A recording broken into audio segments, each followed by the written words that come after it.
மக்களே, நம்ம A.R.. Rahman sir, Ilaiyaraaja சாரோட பாடல்கள் மட்டும் தான் நமக்கு இன்ன வரைக்குமே தெரியுது வெளிய. ஆனா, அப்படி தெரியப்படாத பிளேபேக் சிங்கர்ஸ் அண்ட் மியூசிக் டைரக்டர்ஸும் இருக்காங்க. அதுல ஒரு பிளேபேக் சிங்கர், அது மட்டும் இல்லாம 80ஸ் பாடல்கள ரசிக்கிற கூட்டத்துல ஒருத்தர் தான் நம்ம கூட இன்னைக்கு இருக்காரு. ஸோ, வணக்கம் Ram Sridhar sir. Playback singer Ram Sridhar sir. இப்போ எனக்கு உங்களோட பயோகிராஃபி மாரி ஒரு சின்ன ஒரு இன்ட்ரோ நீங்களே எனக்கு குடுத்தீங்கன்னா, அது ஒரு பெட்டரா இருக்கும். அவங்களுக்கும் தெரிஞ்சுக்க. சரி. எனக்கு வந்து இப்போ நான் அடிப்படையில் பார்த்தீங்கன்னா ஒரு பொறியியல் இன்ஜினியர். நான் ஒரு கெமிக்கல் இன்ஜினியர்னு வச்சுக்கலாம். Okay sir. படித்து வேலைக்கெல்லாம் போயிட்டு வட இந்தியாவில் சில நாள் வேலை பார்த்தேன். அதுக்கப்புறம் வட இந்தியானா டெல்லி, குர்காம், பரோடா அந்த மாதிரி இடத்துலலாம் வேலை பார்த்துட்டு அப்புறமா கொஞ்ச நாள் அப்ராட்லேயும் வேலை பார்த்தேன். வெளிநாடுகளில் வேலை பார்த்தேன். 2006, 2007 அந்த டைமில் சென்னைக்கு வந்துட்டு சென்னையில் தான் இப்போ வந்து ஒரு சாஃப்ட்வேர் கம்பெனியில் மேலாளராக ஒர்க் பண்ணிக்கிட்டு இருக்கேன். ஆனால் சின்ன வயசுலேருந்தே எனக்கு இந்த திரைப்பட பாடல்கள்லாம் ரொம்ப இன்ட்ரெஸ்ட்டு. குரல் வளம் கொஞ்சம் இருக்கிறதுனால பாடக்கூடிய திறமையும் இருந்தது. ஃபார்மலாக எந்த சங்கீத இதுவும் கற்றுக்கலனா, ஆனால் இந்த இன்ட்ரெஸ்ட் வந்ததில் இந்த நிறைய பாடல்களை பற்றி தெரிஞ்சிருந்ததுனால அந்த அந்த டேட்டா பேஸ் அந்த இதுன்னு சொல்லுவாங்க இல்லைங்களா, அந்த ஹிஸ்ட்ரி ரிசோர்ஸஸ் அது வந்து எனக்கு சின்ன வயசுலேருந்தே நிறைய வந்துட்டு இருந்தது. நான் வளர்ந்த பருவங்கள் வந்து இளையராஜாவோட பருவங்கள் தான் நிச்சயமாக. அதனால் அவரோட பாடல்கள் எனது சிஸ்டத்தில் அப்படியே ஊறி இருக்குன்னு சொல்லலாம். என்னோட வேலை டைமை தவிர்த்து மீதி இருக்கிற டைமில் I spend a lot of time in இந்த மியூசிக் இண்டஸ்ட்ரி. ப்ளேபேக்கில் ரெக்கார்டிங் பண்ணுறது, நானே ப்ரோக்ராம் நடத்துறது, ஆர்கெஸ்ட்ரா பண்ணுறது, இந்த மாதிரியான விஷயங்கள் எல்லாம் நான் வந்து வெளியில் பண்ணிக்கிட்டு வரேன். ஸோ அந்த வகையில் எனக்கு இந்த film music how it has evolve over time அப்படிங்கிற ஒரு இதில் வந்து ரொம்ப ஒரு இன்ட்ரெஸ்ட்டு. அந்த மாதிரியான ஒரு இதில் தான் நான் வந்து இந்த ஒரு ப்ரோக்ராம் ஒரு கிரண் வந்து எங்கிட்ட வந்து சொன்னார், இந்த மாதிரி ஒரு ப்ரோக்ராம் நாங்கள் பண்ணலாம் சார், வீடியோ எடுக்கலாம் அப்படின்னாரு. அப்புறம் நான் யோசிச்சு பார்த்தேன். ஏன்னா இந்த ஃபிலிம் இவல்யூஷன் நீங்கள் எடுத்து பார்த்தீங்கன்னா அது வந்து அன்மேனேஜபிள். ரொம்ப ஒரு நிறைய கண்டென்ட் இருக்கிற ஒரு ஏரியா. அது ஒரு வேஸ்டான ஏரியா. நம்ம அதை ஒரு கண்ட்ரோலில் கொண்டே வர முடியாது. அதை ஒரு ஃபிக்ஸ்டு பீரியடில் எடுத்து வச்சுட்டா தான் நம்ம செய்ய முடியும். ஸோ இந்த ஒரு எபிசோடுக்காக நான் என்ன அவர்கிட்ட சஜஸ்ட் பண்ணேன்னாக்கா, ஒரு இனிஷியல் பீரியடை எடுத்துப்போம். அதாவது before the arrival of Sivaji Ganesan, before the arrival of MGR. அப்போ நம்ம யாருமே பிறந்திருக்கவே மாட்டோம். அந்த மாதிரி நானே பிறந்திருக்க மாட்டேன்னு வச்சுக்கோங்களேன் இப்போ. ஸோ அந்த மாதிரியான ஒரு பீரியடில் எடுத்துக்கிட்டு அதில் இருக்கிற ஒரு சில மியூசிக் எப்படி அந்த பீரியடில் இவால்வ் ஆச்சுங்கிறத பற்றி பேசி நம்ம டிஸ்கஸ் பண்ணி ஒரு கேப்சூல் மாதிரி ஒன்று ரிலீஸ் பண்ணலான்னு வச்சுக்கிட்டு இருந்தோம். இப்போ இந்த நான் எடுத்துக்கிட்ட பீரியட் வந்து 1945 1950 வரைக்கும் இருக்கிற ஒரு பீரியட் தான். இது வந்து ரொம்ப ஒரு முக்கியமான ஒரு பீரியட். தமிழ் ஃபிலிம் மியூசிக்கில் இண்டஸ்ட்ரியில் பார்த்தீங்கன்னா ரொம்ப முக்கியமான பீரியட். தமிழ் ஃபிலிம்லேயே முக்கியமான ஒரு பீரியட். தமிழ் ஃபிலிம் ஹிஸ்ட்ரியை நீங்கள் எடுத்துக்கிட்டிங்கன்னாக்க, முதல் படம் பேசாத படம்னு வந்தது வந்து 1918 வந்தது. அதுக்கப்புறம் முதல் பேசும் படம் வந்து 1931 காளிதாஸ் அப்படிங்கிற ஒரு படம் வந்தது. டாக்கீஸும்பாங்க. அந்த டாக்கீஸ் படத்தில் வந்து நம்ம அது பாட்டுக்கு பேசும், ஆனால் அந்த பேச்சுக்கும் அந்த இதுக்கும் சம்மந்தம் இருக்காது. படம் வேகமாக ஓடும். இந்த மாதிரியான நிறைய பிரச்சனைகள்லாம் வந்துகிட்டு இருந்தது. அந்த தொழில்நுட்பங்கள்லாம் கொஞ்சம் கொஞ்சமாக முன்னேறி வந்துட்டு இருந்தது. 1940 35 45 வரைக்கும் பார்த்தீங்கன்னா நிறைய பக்தி படங்கள் வந்துட்டு இருந்தது. பிரகலாதா, ராமாயணம், மகாபாரதம் இந்த மாதிரியான படங்கள், புத்தக கதைகள், ராஜா படம் இந்த மாதிரிலாம் வருமே தவிர்த்து எதுவுமே வந்து ஒரு சோஷியல் ஓரியன்ட் ஃபிலிம்ஸ் வந்து அதிகம் கிடையாது. அந்த டைமில் நீங்கள் பார்த்தீங்கன்னா அந்த நடிகர்களே பாடகர்களை தான் நடிகர்களாக இருப்பாங்க. பிளேபேக் சிங்கிங்கிற கான்செப்டே கிடையாது. எல்லாமே அவங்களே பண்ணிக்கணும். அந்த லைவ்லேயே எடுத்து ஷூட் பண்ணி அதே தான் ஃபிலிமாக வரும். ஸோ அந்த மாதிரியான இதில் தியாகராஜ பாகவதர், இந்த பியு சின்னப்பா இவங்கெல்லாம் அவங்களே பாடக்கூடிய ஒரு நடிகர்கள். அப்படியே அவங்க வந்து அந்த ஒரு இதை எடுத்துகிட்டு போயிட்டு இருந்தாங்க. 1945 அப்புறம் தான் இந்த பிளேபேக் சிங்கிங்கிற ஒரு கான்செப்ட் வந்து வந்தது. அதாவது ஒரு ஸ்டூடியோ பாடுறதுக்குன்னு ஒரு ஸ்டூடியோ போட்டு அதில் மியூசிக் கம்போசர்ஸ் இது பண்ணி அதில் பாடி அந்த பாட்டை வந்து ஒரு ரெக்கார்டிங்லேயோ ஒரு எல்பி இதுலேயோ எடுத்துட்டு அதை வச்சுக்கிட்டு நடிக்கிறதுங்கிற ஒரு கான்செப்ட் வந்து அப்போ தான் வந்தது. இப்போ நம்மளோட இதில் நம்ம முதல் பாடல் என்ன எடுத்துக்கலாம்னாக்க, இந்த முதல் பீரியடில் அதாவது அவங்களே பாடி நடித்த ஒரு 45 வெளிவந்த ஒரு பாடல் மீரான ஒரு படத்தில் எம்எஸ் சுப்புலட்சுமி அவங்க பாடின ஒரு பாட்டை வந்து நம்ம பார்க்கலாம். அதை முதல் பாடலாக நம்ம வந்து எடுத்துட்டு அப்புறம் மீதி இருக்கிற பாடல்கள்லாம் கொஞ்சம் கொஞ்சமாக அது எப்படி இவால்வ் ஆச்சு வந்ததுங்கிறது வந்து பார்க்கலாம். Okay sir.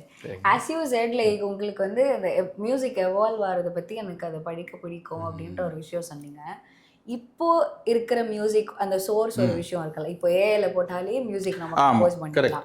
ஆனா அப்போது வந்து அதுக்கு பின்னாடி ஒரு க்ரூவே ஒர்க் பண்ணுவாங்க. இப்போ அந்த க்ரூ கம்மியாயிடுச்சுன்னு நான் ஃபீல் பண்றேன். பிகாஸ் ஏஐ அது ஒரு விஷயம் இருக்கு. அப்போ அந்த க்ரூ அந்த ஒரு விஷயமே ஒரு அதுக்கு பின்னாடி அவ்வளோ வேலை செய்வாங்க. ஆமாம் அதான் அந்த பீரியடு நீங்கள் எடுத்துக்கிட்டிங்கன்னா அந்த காலத்து மியூசிக் டைரக்டர்ஸ் கம்போசர்ஸ்லாம் ரொம்ப நாலேஜபிளாக இருப்பாங்க. அவங்கள பிறந்ததுலேருந்து அவங்களுக்கு மியூசிக் ஒன்று தான், வேறு எதுவுமே அவங்களுக்கு டிஸ்ட்ராக்ஷன்லாம் இருக்காது.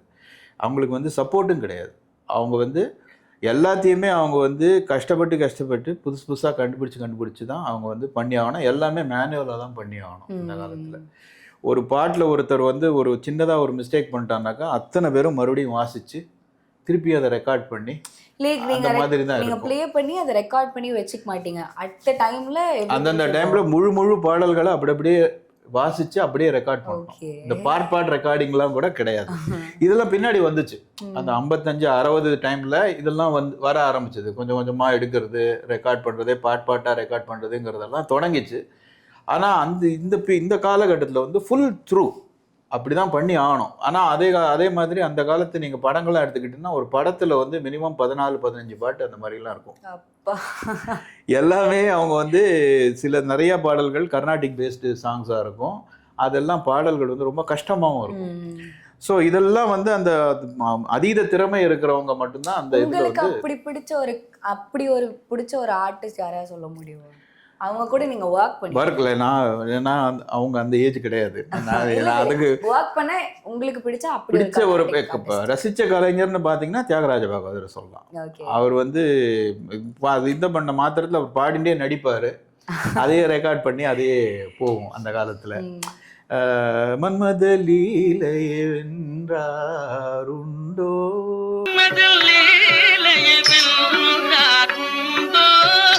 இந்த மாதிரி பாடல்கள்லாம் அவர் வந்து நிறைய பாடுவார். கிருஷ்ணா முகுந்தா முராரே இதெல்லாம் அவர் மியூசிக் டைரக்டர் இதுதான் அப்படின்னு சொன்ன உடனே அவர் அதை பாடி அதை மாதிரி நடிப்பாங்க. அந்த மாதிரியான ஒரு திறமை உள்ள ரோல்ஸ் பண்ணிட்டே இருப்பாங்க. அந்த மாதிரியான ஒரு கலைஞர்கள் வாழ்ந்த இது. ஸோ அது மாதிரி தான் எம்எஸ் சுப்புலட்சுமி வந்து மிகப்பெரிய கலைஞர். கர்நாடிக் மியூசிக்கில் இது பண்ணாங்க. அவங்க வந்து ஒரு சில படங்கள் தான் நடிச்சிருக்காங்க. அதில் ஒரு படம் தான் இந்த மீராங்கிற ஒரு படம். இதில் வந்து நிறைய பாடல்கள் அவங்க பாடியிருக்காங்க. அதில் ஒரு ஸ்டாண்ட் அவுட் சாங்குன்னு பார்த்தீங்கன்னா இந்த காற்றினிலே வரும் கீதம்னு ஒரு பாட்டு வந்து அதை நம்ம ஒளியா 1945 வந்து ஒரு பாடல். ரொம்ப அருமையான ஒரு பாட்டு. அந்த கண்ணனை உருகி அப்படியே பாடி அப்படியே அவங்களோட ஐக்கியம் ஆயிடுவாங்க. அந்த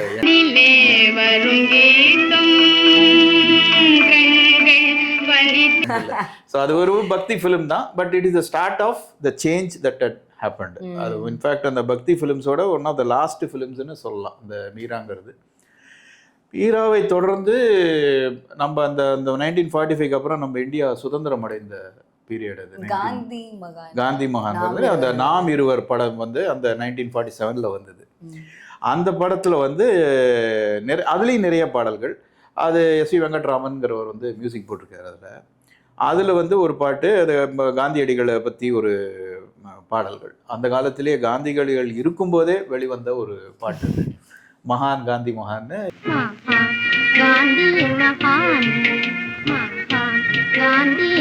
எம்எஸ் ராஜேஸ்வரி அவங்க வந்து one of the initial female playback சிங்கர்ஸ்னு சொல்லலாம் அந்த காலத்தில். அவங்க பாடின அந்த பாடல் அதுவும் நம்ம பார்க்கலாம் அந்த பாட்டில் எப்படி இருக்குங்கிறது. அப்புறமா அந்த இப்போ டிகே பட்டம்மாளுங்கிறவங்கலாம் கர்நாடிக் மியூசிக் கச்சேரி பண்ணுற அவங்க வந்து இந்த ஆடுவோமே பள்ளி பாடுவோமேன்னு ஒரு பாட்டு அவங்க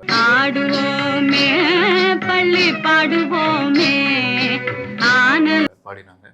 அப்பவே இப்படி ஒரு கவித்துவமான ஒரு ஆமா ஆடுவோமே பள்ளு பாடுவோமேங்கிறது பாரதியாரோட பாட்டு. மகான் காந்தி மகான் கவிஞர்கள் எழுதின பாட்டு தான். ரொம்ப அது மாதிரி ஆமாம் அந்த காலத்தில் நீங்கள் எடுத்துக்கிட்டிங்கன்னா உங்களுக்கு வந்து லிரிக்ஸில் இப்போ வரா மாதிரி இந்த காமா சோமான்னு லிரிக்ஸ் எல்லாம் பார்க்க முடியாது.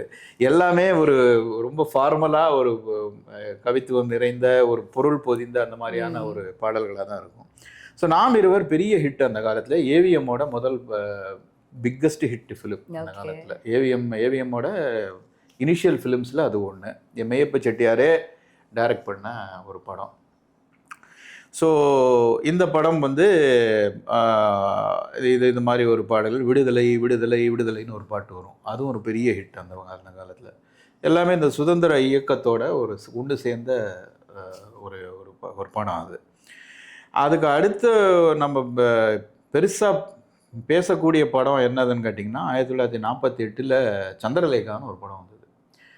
இந்தியாவிலேயே அந்த காலத்தில் ரொம்ப பொருட்செலவில் எடுத்த ஒரு படம் வந்து சந்திரலேகா. இது ஜெமினி ஸ்டுடியோ எடுத்திருக்காங்க. இப்போ நம்ம ஜெமினி ஃப்ளைஓவர் இருக்கு இல்லையா, அது வந்து 1980 வரைக்கும் அங்கே ஜெமினி ஸ்டூடியோவாக இருந்தது அந்த இதில். இப்போ வந்து அது போயிடுச்சு. அந்த ஜெமினி ஸ்டூடியோ வந்து எஸ்எஸ் வாசன்கிறவரோட ப்ரொடக்ஷனில் தான் அந்த சந்திரலேகாங்கிற படம் அந்த காலத்தில் 30 லட்சம் ரூபாயில் எடுத்தாங்க அந்த படத்தை. அந்த படத்துலேயும் அது வந்து ஒரு ராஜா கதை தான். ஆனால் அது வந்து ப்ரொடக்ஷன் வேல்யூவும் அந்த எடுத்த விதமும் ரொம்ப அருமையாக இருந்ததில் அந்த காலத்தில் வந்து அந்த படம் சூப்பர் ஹிட் ஆகி 70 லட்சம் ரூபா அவங்களுக்கு ரெவென்யூ திருப்பி கொடுத்துச்சு அந்த காலத்தில். தமிழ் வெர்ஷன் மட்டும். அதுக்கப்புறமா அதை ஹிந்தியில் எடுத்தாங்க, மற்ற இந்தியன் மொழிகள் எடுத்தாங்க, ஜாப்பனீஸில் கூட எடுத்தாங்க அந்த படத்தை. அதுலேயும் அது வந்து சூப்பர் ஹிட்டாக நல்லா போச்சு. அது வந்து ஒரு ராஜா கதை தான். 2 பிரதர்ஸ்க்கு நடுவில் நடக்கிற சண்டை, அந்த மாதிரியான ஒரு நீங்க கதை. நிறைய படம் பார்ப்பீங்க, சினிஃபைலா இருக்கீங்க சார். ரொம்ப திரைப்பட விரும்பியாரா இருக்கீங்க. இல்லை ஒரு ஹிஸ்ட்ரி எனக்கு அதில் ஒரு இன்ட்ரெஸ்ட் இருக்கு. அதனால தான் நான் அதை பேசுறேன். ஏன்னா இந்த விஷயங்கள் பல பேருக்கு தெரியாது. இப்போ நம்ம எனக்கே இப்போ நீங்க ஒரு சில பேர்லாம் சொல்லும் போது எனக்கு தெரியல. ஏன்னா நீங்க வந்து இங்க வந்து வேலை செய்யறேன்னு சொன்ன ஒரு வருஷம் இருக்குல்ல, 2006. நான் அதுக்கு அடுத்த வருஷம் தான் பிறக்கவே செஞ்சேன். நீங்க சொல்லும் போது எனக்கு அதுல கொஞ்சம் பேர் தெரியவே இல்லை. ஆனா இதெல்லாம் தெரிஞ்சுக்க வேண்டிய ஒரு விஷயம். ஆமா, இது தெரிஞ்சுக்கிறது ஏன் நல்லதுன்னு கேட்டிங்கன்னா, நம்ம அப்பதான் வந்து அவங்க பட்ட கஷ்டத்தை நம்ம அப்ரிஷியேட் பண்ண முடியும். இப்போ இருக்கிற தொழில்நுட்பமும் இப்போ இருக்கிற இன்ஃபர்மேஷனும் நம்மளுக்கு வந்து ஒரு வரப்பிரசாதம். ஆனா அது இதெல்லாம் வந்து அவங்க இல்லாத டைம்ல அவங்க அந்த வரப்பிரசாதத்தை சரியா யூஸ் பண்றாங்கன்னு நீங்க நினைக்கிறீங்களா? அந்த சமுதாயம் இப்போ இருக்க ஒரு ஜென்ரேஷன் பண்றாங்க. யூஸ் பண்ண ஒட்டுமொத்தமாக பண்ணுறது இல்லைன்னு நம்ம சொல்ல முடியாது. வேணால் பண்ணுறாங்க. ஆனால் மியூசிக்னு எடுத்துக்கிட்டிங்கன்னு வச்சுக்கோங்களேன், உங்களுக்கு வந்து அந்த ஒரு சில ஸ்ட்ரக்சர், ஒரு கிராமர் அதெல்லாம் இருக்குது. அந்த ஸ்ட்ரக்சர் கிராமருக்குள்ளே நம்ம கம்போஸ் பண்ணும்போது அது இன்னும் அழகாக வெளியில் வரும். அந்த காலத்தில் நீங்கள் எடுத்துக்கிட்டிங்கன்னா அவங்க வந்து அதை தவிர்த்து அவங்களுக்கு எதுவும் தெரியாது, அதுக்குள்ளேயே தான் இருந்தாங்க. அது நாளடைவுல கொஞ்சம் கொஞ்சமாக கிரியேட்டிவாக டிஃப்ரெண்ட் இதில் பரிணாமத்தில் வந்து அப்படி ஒரு மியூசிக்கெல்லாம் நீங்கள் வந்து டேஸ்ட் பண்ணிட்டு இப்போ அந்த மியூசிக்கை கேட்கும் போது you are not satisfied. Satisfied கிடையாது. அது ஒரு வித்தியாசம். இது ஒரு டைப். இந்த ஜெனரேஷனுக்கு ரொம்ப பிடிக்கும். எனக்கு பிடித்தது வந்து அந்த காலத்து மியூசிக் தான் ஆப்வியஸ்லி. ஏன்னா நான் அதை கூட வளர்ந்ததுனாலையும் அந்த கூட இது பண்ணதுனாலையும் ஓரளவுக்கு ஒரு traditional form of music with some innovation இருந்துச்சுன்னா எனக்கு அது பிடிக்கும். அது இப்பவும் வருது. சில பேர்லாம் அது மாதிரி செய்கிறாங்க. ஓகே, ஐ மீன் இன்னோவேஷன் கொஞ்சம் கிரியேட்டிவிட்டி இருந்ததுன்னா அது நல்லது தான்.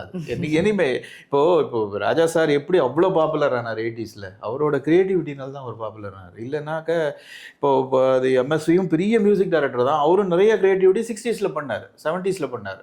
அவரோட டைம் அந்த பீரியடு இதுவாயினோடனே புது டைப்பில் இளையராஜா வந்தார். அதே மாதிரி 90s புதுசாக ரஹ்மான் கொண்டு வந்தார். ஸோ இது மாதிரி ஒரு புதுமையான பரிணாமங்கள் வரும்போது தான் நம்ம வந்து அப்படி கிரியேட்டிவாக இப்போ பண்ண பாடல் ஏதாவது இல்லைன்னா ஏதாவது மியூசிக் டைரக்டர் சொல்ல முடியுமா சார்? உங்களுக்கு பிடிச்ச கிரியேட்டிவாக ஏதாவது பண்ண ஒரு மியூசிக் டைரக்டர் இல்லைன்னா பண்ண பாடல் ஏதாவது? ஜிவி பிரகாஷ் நல்லா பண்ணுவார். ஓகே, அவரோட பாட்டு ஏதாவது குறிப்பிட்டு உங்களுக்கு பிடிக்குமா? மதராசப்பட்டினம் பாடல். ஓகே, அதுக்கு ஒரு ஃபேன் ஃபாலோவர்ஸே இருக்காங்க.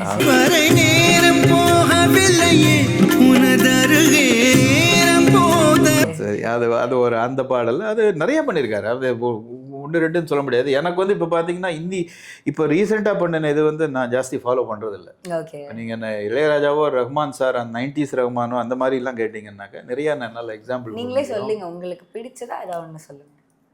பிடிச்சது நிறைய பாடல்கள். இப்போ நீங்கள் 60s எம்எஸ்வி பாடின அத்தான் என்னத்தான், ஸோ வந்து வெரி வெரி பிரேக் த்ரூ இதில். அது மாதிரி என்ன என்ன வார்த்தைகளோ கேட்டிருக்கேன் நான். என்ன வார்த்தைகளோ அந்த பாடல் அதெல்லாம் வந்து 68 69ல் வந்த பாடல். அதில் காம்போசிஷனில் பயங்கரமான ஒரு பிரேக் த்ரூ, இந்த க்ரியேட்டிவிட்டி. இது இப்போ இந்த இதுலேயே நீங்கள் பார்த்தீங்கன்னா கூட இப்போ நம்ம 1940 இதில் சொல்கிறோம் இல்லைங்களா. இப்போ இந்த சந்திரலேகாவுக்கு அடுத்த ஒரு படம் வாழ்க்கைன்னு ஒரு படம் வந்தது. 1949 வந்தது அந்த படம். அந்த படத்தில் வந்து அதுதான் ஃபஸ்ட்டு 100% சோஷியல் ஃபிலிம். ஓகே. அது ஹிஸ்டாரிக்கல் இதுவே எதுவுமே கிடையாது. அதில் ஃபுல்லாக நம்ம நார்மலாக நம்ம இப்போ எடுக்கிறோம் பார்த்தீங்களா, வீட்டில் இருக்கிற மாதிரி அந்த மாதிரியான கதையில் முழுசாக வந்த ஒரு படம் வந்து வாழ்க்கைன்னு ஒரு படம். அந்த படத்தில் பார்த்தீங்கன்னா ஒரு இவங்க வந்து வைஜெயந்தி மாலாவோட முதல் தமிழ் படம் அது. அதில் அவங்க வந்து இந்த ஆம்பளை வேஷம் போட்டுக்கிட்டு வந்து இவங்களை ஏமாற்றுவாங்க இந்த ஹீரோவை. அந்த அந்த சீன்ஸ்லாம் வந்து ரொம்ப அருமையாக இருக்கும். நார்மலாக நம்ம இருக்கிற மாதிரி இருக்கும். ஏன்னா அதெல்லாம் அந்த காலத்துக்கு ரொம்ப புதுமை. அந்த காலத்துக்கு நீங்கள் பார்த்தீங்கன்னா ராஜாவும் பக்தியும் இருந்த டைமில் இந்த மாதிரி ஒரு காமன் பீப்புள் பேசுகிற மாதிரி ஒரு படம் வர்றதுங்கிறது வந்து பெரிய ஒரு புதுமை இந்த காலத்தில். அந்த பாட்டில் ஒரு உன்கண் உன்னை ஏமாற்றினால்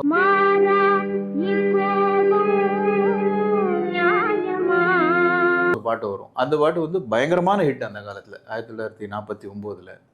அவங்க பேண்டை போட்டு வந்து ஆம்பளை மாதிரி இவங்களை ஏமாற்றிட்டு அப்புறம் இந்த பாட்டை பாடுவாங்க.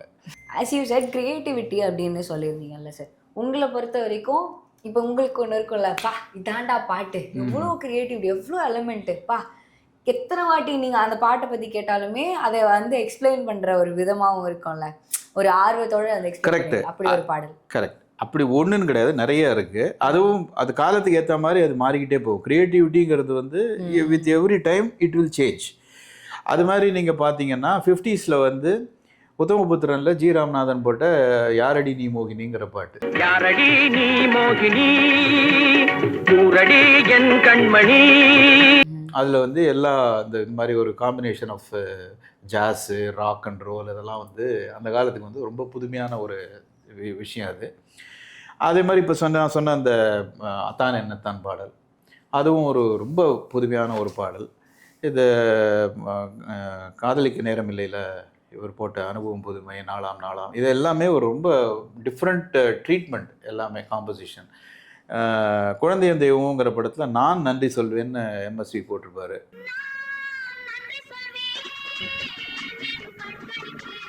அதெல்லாமே ஒரு ரொம்ப வித்தியாசமான ஒரு பாடல். இந்த ஸ்விங்கு, ஸ்லைட் அண்ட் ஸ்விங், அதை வச்சு எம்எஸ்வி சார் நிறையா பாடல்கள் போட்டு அதை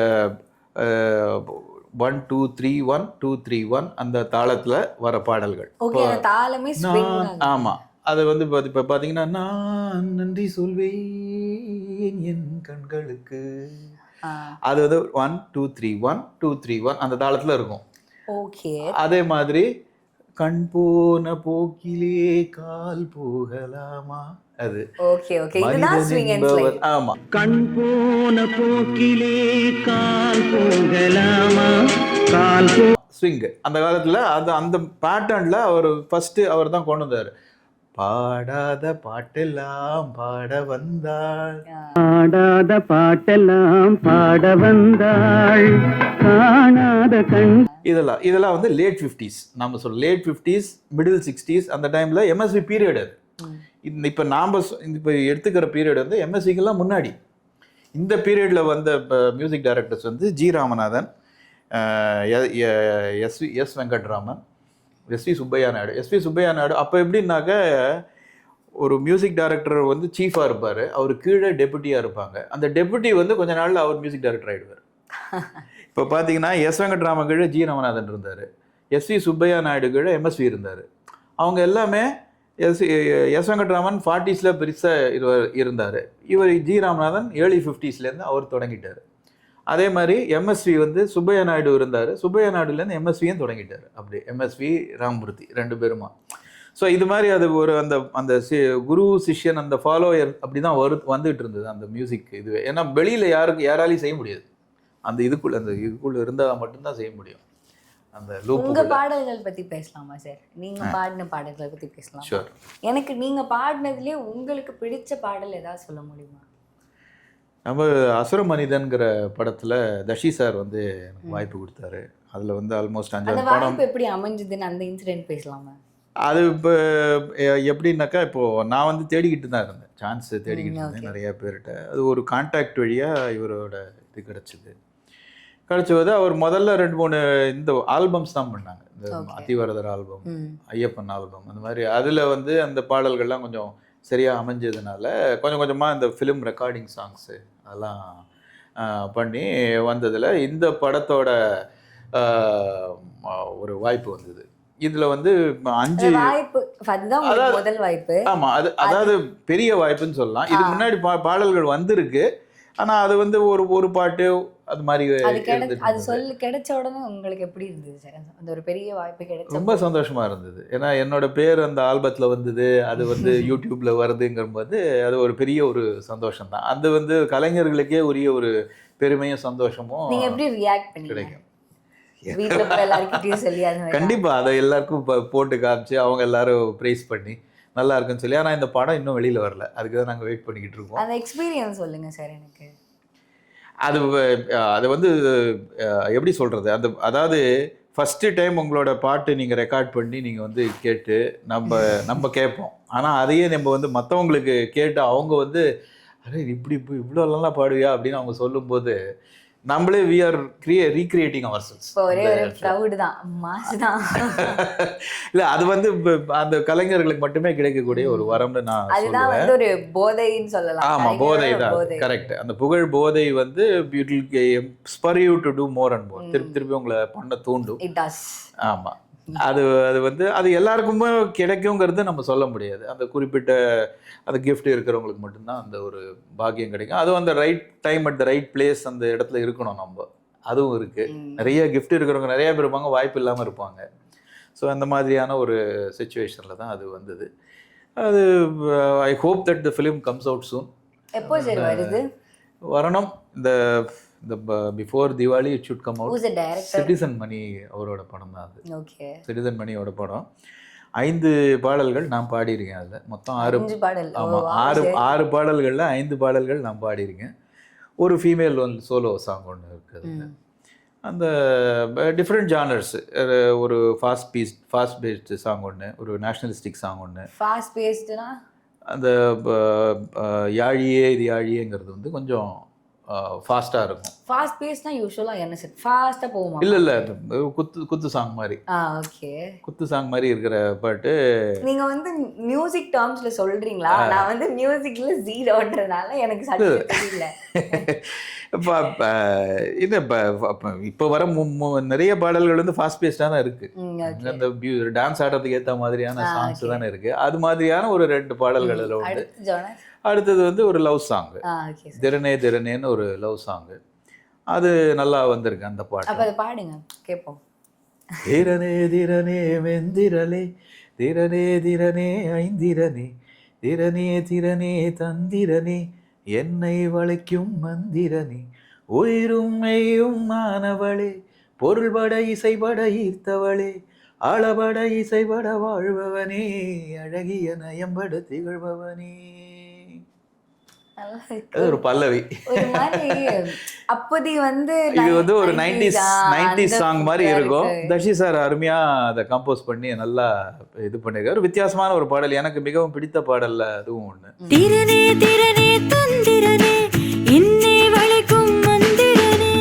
அந்த படத்துல ஏன்னா மீதி எல்லாம் வந்து மோரார்லெஸ் இந்த லைன்ல விடுற சாங் தான். அது மாதிரி ஒரு சோலோ சாங், அந்த ஒரு பேக்ரவுண்டில் போகிற மாதிரியான ஒரு சாங்கு. அது வந்து இந்த 1000 ஜென்மம் கூட வருவேன்னு ஒரு பேக்ரவுண்டு. அந்த அவங்க ஒரு ஹீரோயின் 2 பேருமே அதில் இறந்துருவாங்கங்கிற மாதிரி ஒன்று, அவங்களோட ஸ்பிரிட் பாடுற மாதிரி ஒரு பாட்டு. ஸோ இது ஒரு இந்த ஒரு செட் ஆஃப் 5 சாங்ஸ் இருக்குது. அது யூடியூப்பில் இருக்குது, போயிட்டுருக்கு. அது பார்ப்போம் என்ன வருதுன்னு. நாங்கள் இந்த லிங்க் ஷேர் பண்ணிடுறோம், அவங்க போய் எல்லாரும் போய் பார்ப்பாங்க. கண்டிப்பாக பாருங்க, எல்லாம் பார்க்கலாம் அவ்வளோதான் சொல்லிடுறது. இப்போ வாழ்க்கைன்னு நீங்கள் ஒரு படம் சொன்னீங்க சார். அப்போ வந்து வாழ்க்கைக்கு அடுத்து ஒரு ஃபார் எக்ஸாம்பிள் வேலைக்காரி அப்படின்ற ஒரு படத்துல வந்து உங்களுக்கு பிடிச்ச. கரெக்ட், ஆமாம். அது வந்து இந்த படம் வந்து ரொம்ப முக்கியமான ஒரு படம். என்னன்னு கேட்டிங்கன்னா, இந்த படத்தை வந்து நாடகமாக அண்ணாதுரை அவர்கள் வந்து எழுதியிருக்காரு. அவரோட சொந்த கதை வசனம் எல்லாமே அவரோட தான். நாடகமாக ரொம்ப பாப்புலரானதை படமாக எடுத்தாங்க. படமாக எடுத்ததில் அந்த படமும் நல்ல ஹிட்டு. அந்த படத்தில் வந்து நிறைய பாடல்கள், அதுலேயும் இவர் ஜி ராமநாதன் தான் போட்டிருக்காரு. அதுக்கும் நிறைய பாடல்களில் ஒரு வித்தியாசமான ஒரு பாட்டை வந்து ஜி ராமநாதன் போட்டார். அதில் வந்து அந்த ஒரு பாடல் தான் அந்த பணம் வந்து என்னென்ன வேலைகள் செய்யும் அப்படிங்கிறத பற்றி அந்த அந்த பாடல். அந்த ஓரிடம் தனிலே நிலையில்லா உலகினிலேன்னு, ஓரிடம் தனிலே நிலையில்லா உலகினிலே உருண்டோடிடும் பணம் காசெனும் உருவமான பொருளே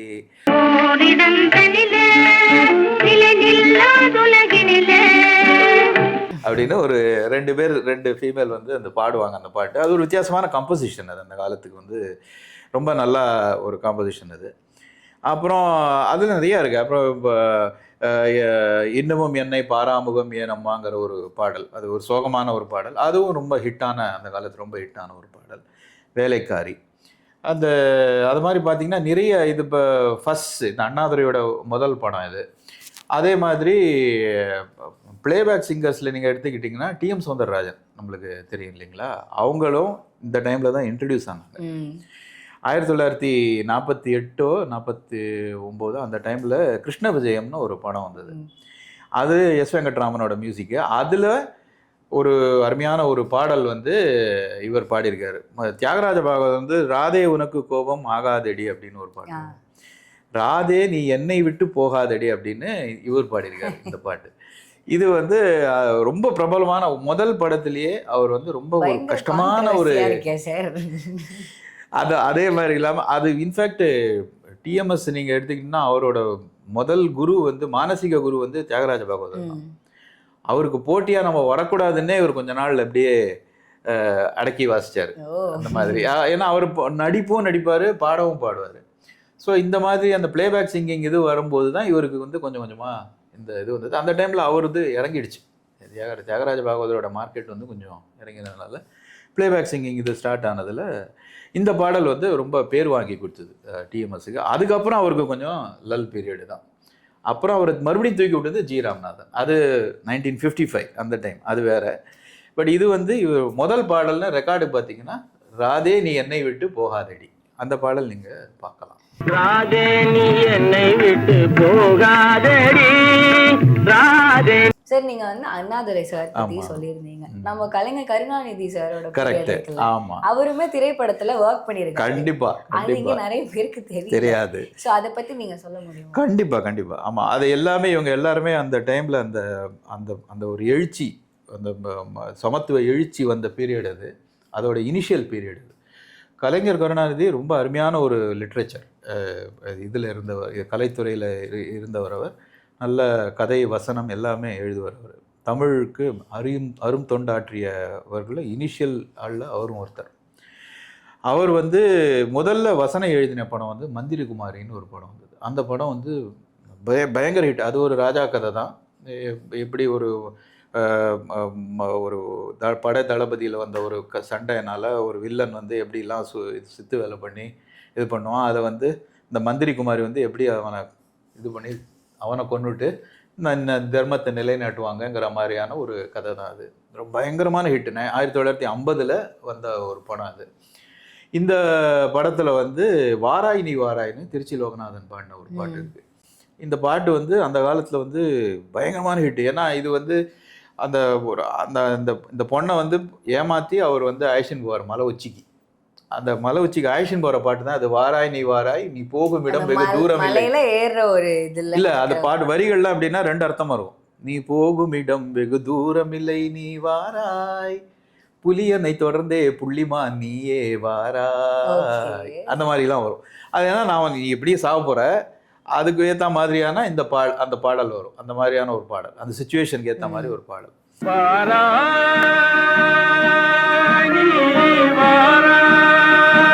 ஜி ராமநாதன் தான் மியூசிக். அது ஜி ராமநாதன் இந்த படத்துக்கு அப்புறம் தான் பயங்கரமா ஹிட் ஆனது. As we talked about Kalaignar Karunanidhi sir, I wanted to, இது ஒரு கொஸ்டின் மாதிரி எனக்கு கேட்கணும். இப்போ நடிகர்கள் தான் இப்போ வந்து பாலிடிக்ஸ்குள்ளே வராங்க. லைக் எம்ஜிஆர் சாருமே சரி, இப்போ கலைஞர் கருணாநிதி சாருமே சரி, இப்போ விஜய் டிவிகே சார் டிவிகேக்கும் வந்திருக்காரு.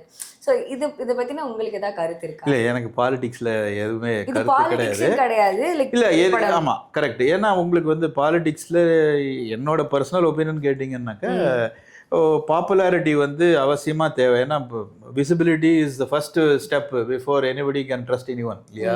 இப்போ நான் போய் எலெக்ஷனில் நிற்கிறேன்னா யாரும் என்னை கண்டுக்கூட மாட்டேன். ஏன்னா ஐ நோ விசிபிலிட்டி. விசிபிலிட்டி ஈஸியாக கொடுக்குற ஒரு இது வந்து துறை வந்து அவென்யூ வந்து மீடியா அண்ட் ஃபிலிம். அதை அவங்க யூஸ் பண்ணிட்டாங்க, அவ்வளோதான். So right from the days of Annadurai, MGR, Kalaignar, அப்புறம் எல்லாமே நிறைய பேர் அதை வந்து they have used it as a platform for their political இதுன்னு வச்சுக்கலாம். That it's an advantage. This is a good answer. This is a good answer, sir. But ஆமாம், அதுக்கு மேலே எனக்கு எதுவும் அதில் சொல்கிறதுக்கு எதுவும் இல்லை. நம்ம அதை மட்டும் நிறுத்திக்கலாம். இது ஒரு நல்ல பதிலோடய நம்ம நிறுத்திக்கலாம்.